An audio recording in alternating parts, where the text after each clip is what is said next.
حوالے سے صحیح بخاری میں تعلیقاً ایک روایت ہے مشکات میں 2017 کے ابن عمر روزہ کی حالت میں حجامہ کروایا کرتے تھے، پھر چھوڑ دیا، یعنی جب بوڑھے ہو گئے، کمزور ہو گئے، تو پھر وہ رات کے وقت میں الحجامہ کروایا کرتے تھے، پچھنے لگوایا کرتے تھے۔ اب اسی پہ جو کہہ والا ایشو ہے وامٹنگ کا، الٹی کر دینا جسے ہم کہتے ہیں اپنی مادری لینگویج میں، وہ بھی ہوگا کہ اگر کسی پہ کمزوری طاری ہو جائے الٹی کرنے کے بعد تو ٹھیک ہے، وہ روزہ اپنا اسی وقت کھول لے، بعد میں ایک قضا کر لے۔ اور اگر اس کو خود بخود جو الٹی آئی ہے، کہہ آئی ہے، اس کے بعد وہ روزہ چلا سکتا ہے، چلائے، کوئی روزہ نہیں ٹوٹے گا، کیونکہ جسم سے چیز باہر نکلی ہے۔ صحیح بخاری 1938 کی ہیڈنگ تعلیقاً کہ نکالنے سے کوئی چیز روزہ نہیں ٹوٹے گا۔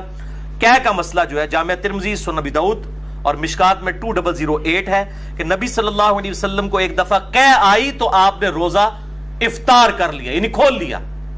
کہہ آئی تو روزہ کھول لیا کمزوری کے سبب۔ یہ کمزوری کا لفظ میں کیوں بول رہا ہوں؟ کیونکہ صحیح بخاری میں موجود ہے تعلیقاً 1938 کی ہیڈنگ کے اوپر حضرت ابو ہریرہ کہتے ہیں جب کوئی شخص کہہ کرے تو روزہ نہیں ٹوٹتا، کیونکہ اس سے تو چیز باہر آتی ہے، اندر نہیں جاتی۔ اور ابن عباس کا بھی قول ساتھ موجود ہے کہ روزہ ان چیزوں سے ٹوٹتا ہے جو جسم کے اندر داخل کی جاتی ہیں، نہ کہ ان چیزوں سے جو باہر نکالی جاتی ہیں۔ ان کی پوری اسناد مصنف ابن ابی شیبہ میں اور باقی کتابوں میں موجود ہیں، بخاری میں بھی تعلیقاً موجود ہیں۔ البتہ وہ حدیث جو